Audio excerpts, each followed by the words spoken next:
ጨው መመገብ አቆምኩኝ።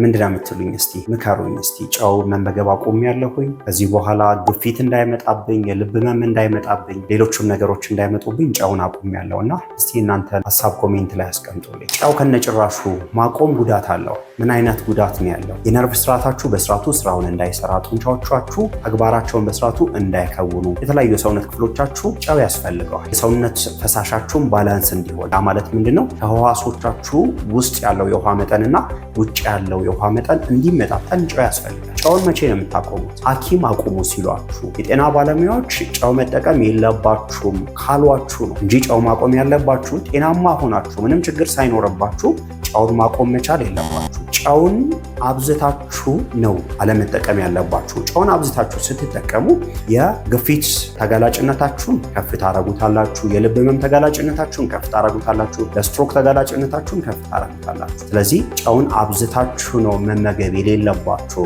እንጂ እነጭራሹ ጨውን መመገብ አቆም ያለው ብትሉ ሰዎች ጥንቃቄ አድርጉ። ጨው ለሰውነታችሁ በጣም አስፈላጊ ስለሆነ ማለት ነው። እንደዚህ አይነት ጠቃሚ የጤና መረጃ እንዲደርሳችሁ ከፈለጋችሁ ቤተሰብ ሁኑ።